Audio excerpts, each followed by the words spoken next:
पुराने समय में एक गुरुकुल था जहां लगभग 500 छोटे बड़े विद्यार्थी अध्ययन किया करते थे।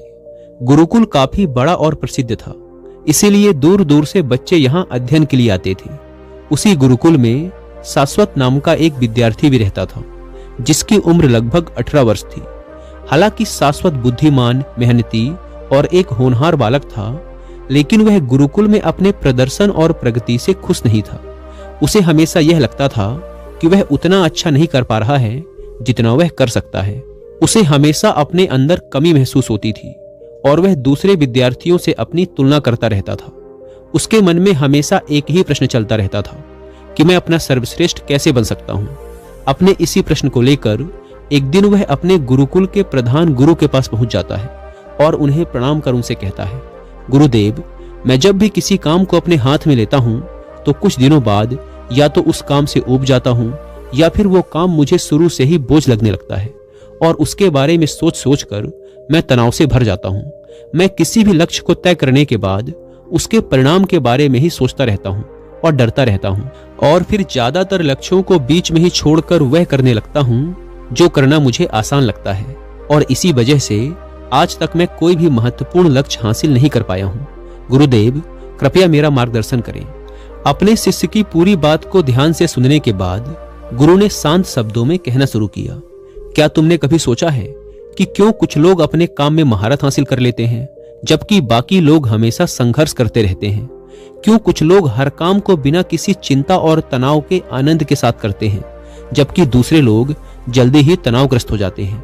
असल में इसकी जड़ें उनकी मानसिकता और अभ्यास के तरीकों में छुपी होती हैं और वह तरीका है परिणाम की जगह लक्ष्य तक पहुंचाने वाली प्रक्रिया का आनंद लेना, बिना इस बात की चिंता किए कि हम अंतिम लक्ष्य तक कब पहुंचेंगे। क्योंकि जब हम परिणाम की जगह प्रक्रिया का आनंद लेना सीख जाते हैं तब निपुणता अपने आप हमारी जिंदगी का हिस्सा बन जाती है। असल सफलता वह नहीं होती जो हमें मंजिल पर पहुंचने के बाद मिलती है, बल्कि वह होती है जो हमें सफर के दौरान महसूस होती है। निरंतरता, जागरूकता और अनुशासन, यह 3 गुण अगर हमारी जिंदगी का हिस्सा बन जाएं, तो हम किसी भी काम में निपुणता हासिल कर सकते हैं। लेकिन क्या यह आसान है? नहीं, क्योंकि हम में से ज्यादातर लोग तुरंत परिणाम चाहते हैं। हम परिणाम के पीछे भागते हैं, जबकि असली जादू प्रक्रिया में छुपा होता है। क्या तुमने कभी सोचा है कि जब हम किसी नए काम की शुरुआत करते हैं तो शुरुआती उत्साह धीरे धीरे कम क्यों हो जाता है? क्यों हम एक नए काम को सीखते सीखते ऊब जाते हैं या तनाव महसूस करने लगते हैं? क्योंकि हम परिणाम चाहते हैं और वह भी तुरंत। लेकिन जब वह परिणाम हमारी उम्मीदों के अनुसार जल्दी नहीं आते तो हम जल्द ही हार मान लेते हैं। यही मानसिकता हमें रोकती है, हमें भटकाती है और हमारे विकास के रास्ते में सबसे बड़ी रुकावट बन जाती है। जबकि असली सफलता का राज मंजिल में नहीं बल्कि यात्रा में छुपा होता है। लेकिन हमारा दिमाग हमेशा भविष्य में भागता रहता है। वह सोचता है कि जब हम अपने लक्ष्य तक पहुंचेंगे तभी हमें खुशी मिलेगी। तुम्हें प्रक्रिया का आनंद लेना सीखना होगा, क्योंकि यही असली विकास होता है। जब हमें मंजिल तक पहुंचने की बहुत जल्दबाजी होती है तो हम राह में होने वाली हर छोटी गलती को भी असफलता की तरह देखने लगते हैं। जबकि अगर हम मानसिकता को बदलें और सिर्फ उस पल में मौजूद रहें और सिर्फ अभ्यास पर ध्यान दें तो हमारा पूरा नजरिया बदल सकता है। इसे एक छोटे बच्चे के उदाहरण से समझो। जब कोई बच्चा चलना सीखता है तो वह गिरता है, उठता है, फिर गिरता है, लेकिन वह कभी हार नहीं मानता। उसे इस बात की चिंता नहीं होती कि उसे कितनी जल्दी सही तरीके से चलना आना चाहिए। उसके लिए हर गिरना भी एक सीखने की प्रक्रिया है और वह इसका आनंद लेता है। यही नजरिया तुम्हें भी विकसित करना है। जब हम कोई नया काम सीखते हैं तो अगर हम परिणाम को किनारे में रख दें और सिर्फ प्रक्रिया का आनंद लें तो हम उस काम में और ज्यादा बेहतर हो जाते हैं। लेकिन जब हम बार बार परिणाम के बारे में सोचते हैं तो वह काम हमें बोझ लगने लगता है। हमारी सबसे बड़ी गलती यह होती है कि हम जल्दी परिणाम चाहते हैं, जबकि हर बड़ी चीज समय और धैर्य मांगती है। अगर तुम किसी भी चीज में निपुण बनना चाहते हो तो तुम्हें प्रक्रिया से प्यार करना सीखना होगा। हर अभ्यास सत्र को ऐसे देखो जैसे वह खुद में एक संपूर्ण अनुभव हो। जब तुम कोई किताब पढ़ो तो हर पेज का आनंद लो, ना कि यह सोचो कि तुम कितनी जल्दी पूरी किताब खत्म कर सकते हो। जब तुम व्यायाम करते हो तो हर दिन व्यायाम का आनंद लो, ना कि सिर्फ इस बात पर ध्यान दो कि तुम्हारा शरीर कितनी जल्दी बदल जाएगा। निपुणता हासिल करने के लिए धैर्य और वर्तमान में उपस्थित रहना 2 सबसे जरूरी शर्तें हैं। जब हम किसी भी काम में पूरी तरह डूब जाते हैं तभी हम उसे गहराई से सीख पाते हैं। असल में लोगों की पूरी जिंदगी परिणाम केंद्रित समाज में बीतती है। पढ़ाई में हमें अच्छे अंक चाहिए, नौकरी में जल्दी तरक्की चाहिए और व्यक्तिगत जीवन में भी हर चीज को परिणाम के नजरिए से देखा जाता है। लेकिन क्या तुमने कभी सोचा है कि इस दौड़ में हम किस चीज को नजरअंदाज कर रहे हैं? हम उस प्रक्रिया को भूल जाते हैं जो असल में हमारी उन्नति का सबसे बड़ा स्रोत होता है। हमें अपने दिमाग को परिणाम की जगह प्रक्रिया पर केंद्रित होने का अभ्यास कराना होगा। लेकिन यह आसान नहीं है, क्योंकि बचपन से ही हमें यही सिखाया जाता है कि सफलता का मतलब होता है परिणाम को मापना। अगर कोई विद्यार्थी है तो उसे कितने अंक मिले, अगर कोई गायक है तो वह कितनी जल्दी किसी धुन को सीख पाया, और अगर कोई व्यापारी है तो उसने कितनी जल्दी लाभ कमाया। लेकिन चमत्कार तब होगा अगर हम अपना पूरा ध्यान परिणाम से हटा लें और सिर्फ प्रक्रिया में पूरी तरह डूब जाएं। जब हम सिर्फ परिणाम पर ध्यान देते हैं तो हम वर्तमान में नहीं होते। हम या तो अतीत में फंसे रहते हैं कि पिछली बार तो मैं असफल हो गया था, या भविष्य की चिंता में डूबे रहते हैं कि क्या मैं इसमें सफल हो पाऊंगा। लेकिन जब हम सिर्फ प्रक्रिया का आनंद लेते हैं तब हमारा मन शांत और एकाग्र रहता है। सोचो, अगर एक बच्चा चलना सीख रहा हो और हर बार गिरने पर यह सोचे कि मुझे तो चलना ही नहीं आएगा, तो क्या वह कभी चलना सीख पाएगा? नहीं ना। जब हम परिणाम की चिंता करते हैं तो हम आत्मसंदेह और तनाव से घिर जाते हैं। हम अपनी प्रगति पर संदेह करने लगते हैं और दूसरों से अपनी तुलना के जाल में फंस जाते हैं। लेकिन जब हम सिर्फ प्रक्रिया का आनंद लेना सीख जाते हैं तो हमारी यात्रा प्रयास रहित और चिंता मुक्त हो जाती है।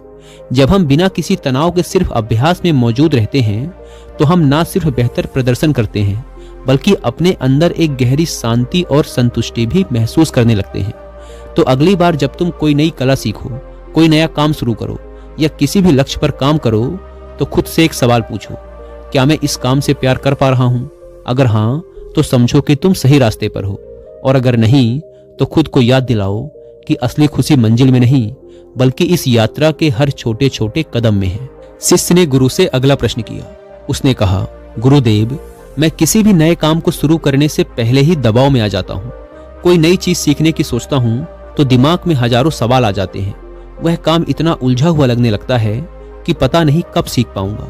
अंदर से बार बार ये आवाज आने लगती है कि मुझसे नहीं होगा, और फिर मैं या तो उस काम को शुरू ही नहीं करता या फिर बीच में ही छोड़ देता हूँ। गुरु ने मुस्कुराते हुए उत्तर दिया, लेकिन क्या हो अगर मैं कहूँ कि एक सरल तरीका है जिससे कोई भी काम, कोई भी लक्ष्य आसानी से सीखा और हासिल किया जा सकता है। इसका पहला मंत्र है हर बड़े लक्ष्य को छोटे और सरल हिस्सों में बांटना। जब हम चीजों को बेमतलब जटिल बना लेते हैं तो हम खुद को ही दबाव में डाल लेते हैं। लेकिन जब हम प्रक्रिया को स्पष्ट और सरल करते हैं तो हर चीज नियंत्रित और आसान लगने लगती है। दूसरा मंत्र है छोटे छोटे कदम उठाना। मान लो तुम्हें किताबें पढ़ने की आदत डालनी है, लेकिन अगर तुम सोचते हो कि मुझे हर दिन 50 पेज पढ़ने चाहिए, यह सोचकर ही दिमाग भागने लगता है। लेकिन अगर तुम शुरुआत में सिर्फ 5 पेज पढ़ने का लक्ष्य रखो तो यह कितना आसान लगने लगेगा। छोटे लक्ष्य ना सिर्फ हासिल करने योग्य होते हैं बल्कि जब हम उन्हें पूरा करते हैं तो दिमाग को एक जीत का एहसास भी मिलता है। यही नियम हर जगह लागू होता है। कोई भी कला सीखनी हो, कोई भी आदत बनानी हो, छोटे छोटे कदम लो और धीरे धीरे उन्हें बढ़ाते जाओ। तीसरा मंत्र है अभ्यास के लिए छोटा समय अंतराल बनाओ, यानी कम समय तक अभ्यास करना। अक्सर हम सोचते हैं कि अगर हमें किसी चीज में निपुण बनना है तो दिन में लगातार कई घंटे अभ्यास करना होगा। लेकिन सच यह है कि एक बार में सिर्फ एक सीमित समय तक ही दिमाग पूरी एकाग्रता के साथ काम कर सकता है। और जब हम एक बार में ज्यादा देर तक अभ्यास करने की कोशिश करते हैं तो हम जल्दी थक जाते हैं और विकास धीमा हो जाता है। इसलिए बेहतर है कि हम छोटे छोटे अभ्यास सत्र रखें, लेकिन पूरी एकाग्रता के साथ काम करें। चौथा और आखिरी मंत्र है धीरे धीरे आगे बढ़ना। यह सबसे मुश्किल मंत्र है क्योंकि हम सब तुरंत परिणाम चाहते हैं, लेकिन निपुणता का असली रहस्य है धैर्य और निरंतरता। सोचो, कोई मूर्तिकार जब किसी पत्थर को तराशता है तो वह जल्दी जल्दी चोट नहीं मारता। वह हर एक हथौड़े की चोट को ध्यान से और सही जगह पर मारता है। अगर वह जल्दबाजी करेगा तो मूर्ति बिगड़ जाएगी। ठीक इसी तरह जब हम किसी भी काम को सीख रहे होते हैं तो हमें धीरे धीरे और निरंतरता का दृष्टिकोण अपनाना पड़ता है। धीरे धीरे और ध्यान से पूरी एकाग्रता के साथ अभ्यास करने से न सिर्फ हमारी प्रगति बेहतर होती है बल्कि हम उस यात्रा का आनंद भी ले पाते हैं शिष्य ने गुरु से अगला प्रश्न किया। उसने कहा, जब भी मैं किसी नए काम को सीखने की कोशिश करता हूं तो मेरे अंदर दो तरह की आवाजें चलने लगती हैं। एक वह जो मुझे शांत और धैर्यवान रहने के लिए कहती है, और दूसरी वह जो लगातार संदेह करती है, मैं यह सही से कर रहा हूं या नहीं, क्या मैं कभी इसमें निपुण बन पाऊंगा, या यह तो बहुत मुश्किल है। इस तरह की अनेक बातें मेरे दिमाग में चलने लगती हैं। गुरु ने कहा, यही वह सोच है जो हमें अभ्यास के दौरान बेचैन बना देती है और हमारी प्रगति को धीमा कर देती है। लेकिन दो ऐसे तरीके हैं जिससे तुम अपने दिमाग को पूरी तरह शांत और एकाग्र रख सकते हो। पहला है संभाव और दूसरा है दृष्टा भाव। जब हम कोई नई चीज सीखते हैं या किसी मुश्किल परिस्थिति से गुजरते हैं तो हम अक्सर खुद को भावनात्मक प्रतिक्रिया करते हुए पाते हैं। अगर कोई चीज हमारी उम्मीद के अनुसार नहीं होती तो हम हताश हो जाते हैं, और अगर हम गलती करते हैं तो हम खुद पर संदेह करने लगते हैं। और यहीं पर काम आती है संभाव की मानसिकता। संभाव वह स्थिति है जहां हम किसी भी परिस्थिति का बिना भावनात्मक रूप से विचलित हुए उसका सामना करते हैं। इसका मतलब यह नहीं है कि हम भावनाहीन हो जाएं, बल्कि यह है कि हम अपनी भावनाओं को नियंत्रण में रखें और अपने काम को आवेग की बजाय जागरूकता से आगे बढ़ाएं। सोचो, अगर तुम ध्यान कर रहे हो और अचानक कोई बाहरी आवाज तुम्हारा ध्यान भंग कर देती है, तब एक सामान्य प्रतिक्रिया होगी चिड़चिड़ा जाना। ओह, यह आवाज क्यों आ रही है? लेकिन अगर तुम उस आवाज को सिर्फ सुनो बिना कोई प्रतिक्रिया किए तो क्या होगा? आवाज कुछ ही पल में तुम्हारी चेतना से निकल जाएगी और तुम्हारा ध्यान फिर से तुम्हारे अभ्यास पर आ जाएगा। यही संभाव है। जब हम किसी भी परिस्थिति को बिना प्रतिक्रिया किए स्वीकार करना सीख जाते हैं, तब हमारा दिमाग प्राकृतिक रूप से शांत और एकाग्र रहने लगता है। अब बात करते हैं दृष्टा भाव की। हर इंसान के अंदर एक दृष्टा मौजूद होता है जो हर चीज को देख रहा होता है, हमारे विचार, भावनाएं, प्रतिक्रिया और हमारी प्रगति, सबको। जब हम इस दृष्टा को सक्रिय कर लेते हैं तो हम अपनी हर समस्या, हर असफलता और हर चुनौती को एक बाहरी व्यक्ति की तरह देखने लगते हैं। इससे हमें स्पष्टता मिलती है और हम आवेगपूर्ण प्रतिक्रिया देने की बजाय स्थिर और केंद्रित रह सकते हैं। जब हम दृष्टा भाव को विकसित कर लेते हैं तब हम हर चीज को एक नई दृष्टि से देखने लगते हैं। अब गलतियां हमें असफलता की तरह नहीं लगती, बल्कि सीखने का अवसर बन जाती हैं। अब प्रगति हमें धीमी नहीं लगती, क्योंकि हम हर कदम का आनंद लेना सीख जाते हैं। अब हम काम के दौरान व्याकुल नहीं होते, क्योंकि हम परिणाम की चिंता करने की बजाय हर पल में मौजूद रहने लगते हैं। इसलिए अगली बार जब तुम किसी भी मुश्किल परिस्थिति का सामना करो तो थोड़ी देर रुको और अपने विचारों पर ध्यान दो। देखो कि क्या तुम सिर्फ प्रतिक्रिया कर रहे हो या फिर चुनौती को स्वीकार करके पूरी जागरूकता और स्थिरता के साथ प्रतिक्रिया कर रहे हो। क्या तुम काम के दौरान खुद के प्रति राय बना रहे हो या बस दृष्टा बनकर हर छोटे सुधार का आनंद ले रहे हो? अगर तुम संभाव और दृष्टा भाव को रोजमर्रा की जिंदगी का हिस्सा बना लेते हो तो न सिर्फ तुम्हारी सीखने की क्षमता तेजी से विकसित होगी, बल्कि तुम्हारी जिंदगी भी ज्यादा शांत और आनंदमय बन जाएगी। शिष्य ने अगला प्रश्न किया, गुरुदेव, मुझे बदलाव से भी डर लगता है। जब भी कोई नई चीज सीखने की बात आती है तो मैं संदेह से भर जाता हूँ और आनाकानी करने लगता हूँ। गुरु ने कहा, इसकी वजह यह है कि इंसान का दिमाग हमेशा सुरक्षा और समानता की तलाश में रहता है। उसे वही चीजें पसंद हैं जो पहले से जानी पहचानी है, क्योंकि उसमें कोई खतरा नहीं होता। लेकिन यहीं पर एक बहुत बड़ा विरोधाभास छुपा है, और वह यह है कि हमारी प्रगति हमारी आरामदायक स्थिति के बाहर ही होती है। अगर हम हमेशा उसी दायरे में रहेंगे जहां हमें सब कुछ आसान और उम्मीदानुसार लगता है, तो हम कभी आगे नहीं बढ़ पाएंगे। आरामदायक स्थिति से बाहर निकलो, तभी असली विकास होगा। जब भी हम कोई नया काम सीखते हैं या कोई नई चुनौती स्वीकार करते हैं तो पहली प्रतिक्रिया होती है असुविधा और प्रतिरोध।